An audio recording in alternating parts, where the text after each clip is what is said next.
Hello everyone, it's Luke here and welcome to Homemade Reviews, the no budget film review channel where I waffle on about movies for up to 8 minutes. Thanks for joining. As always, a like and subscribe is welcome, but not completely necessary. There are much better film channels out there than this. But for those of you who choose to stay, I salute you. Now, I'm not sure if you're like me, but occasionally I really enjoy a movie that is complete nonsense. I truly believe that spending a couple of hours watching some real silliness is good for the soul. It's healing. The problem is there is a fine line, isn't there, between nonsense and absolute sausage. So let's talk about Cocaine Bear, which I'm completely late to the party to be honest, as this came out quite a while ago. But there I was on Netflix looking for something to watch and there it was winking at me. And I thought, this looks fun, high concept, what could possibly go wrong? So before we get into the specifics, let's explore the background to this movie. The film itself started life in 2019 as a spec script and it was based on, shall we say, true events. But by 2021 it was picked up for development and it was released in 2023 and it's both directed and produced by Elizabeth Banks, the actress. Now to me that's a very quick timeline.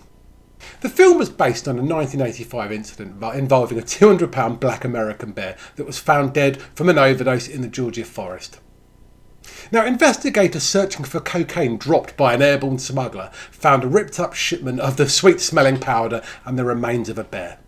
Now, this enormous bear was found dead near a duffel bag full of £2 million worth of cocaine that had been opened and scattered over the hillside. Now, back in Georgia, the bear was examined and it was clear that he had overdosed.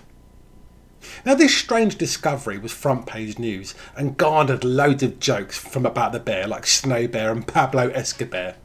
But let's be honest, the incident kind of highlights the effect us humans have on and our recklessness on wildlife and everything around us. But enough of that kind of seriousness for the moment.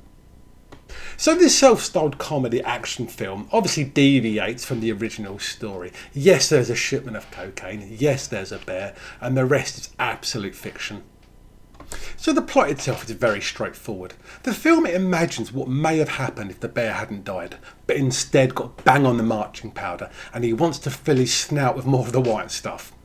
While we have an eclectic ensemble of hikers, rangers and criminals and police who happen to have the misfortune of getting in her way and coming between the bear, her cubs and the happy white dust. Millions of dollars worth of cocaine fell from the sky this morning. There's more of this out there. They dumped it somewhere. A lot of cocaine was lost. I need you to go and get it. So who's in it, I hear you ask? Well, we've got the wonderful Ray Liotta, who's always great, and this is one of his final roles, unfortunately. We also have the son of Ice Cube, and there are a few other people in there, but frankly, who were completely unfamiliar to me, and without being mean, they could have been anyone, because they weren't particularly memorable.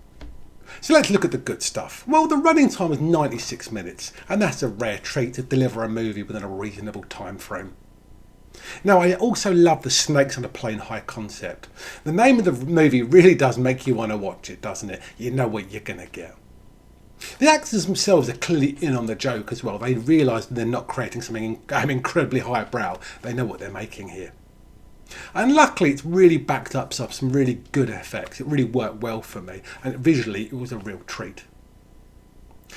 And then you've got that lovely blend of guts, blood, gore, really well pitched. Really enjoyed that bit. And then there was actually a couple of scenes in it that actually made me laugh out loud, which in these days is actually a real rarity. To me, it's really refreshing to watch a movie that knows exactly what it's trying to achieve. That being said, this film is far from a masterpiece. So my first gripe is this. Really, I don't think there's quite enough material here to last the whole movie. Even if it was a lovely 90-minute movie, it really should have been a 45-minute show, as there was too much padding to get it to a reasonable film length. It ultimately becomes a series of short little fun skits held together with some fluff, nonsense and nothingness while you're waiting for the next set piece. So here's a quick roundup of some of my issues with it. Obviously there's no depth to the characters whatsoever. They are as stupid could be. It's not consistently funny. Yes, there are some funny moments and it's laugh out loud in places, but it's not enough to carry the movie all the way through its entire running length. Now, it has got such a great concept, but I think it kind of falls flat in places, and I probably wanted a little bit more. And absolutely, like all these kind of movies, the ending was really, really obvious. That's not, that's a widespread problem though, isn't it? I could do a whole video actually on films with poor endings, but this one just was obvious. That being said, in total there's quite a lot to enjoy here, and to be fair, I did enjoy it. I just think it could have been a little bit more. I think it was a wasted opportunity, but I wanted something done, and this film certainly was that. So you could argue it did work as intended. So if you are looking for a movie with a gacked up bear on an absolute rampage, this is probably the movie for you. But if you're after something a bit more mentally challenging, well, you're probably in the wrong place for this. But overall, fun film. What more can you ask for? Anyway, that's enough from me. Hope you enjoyed it.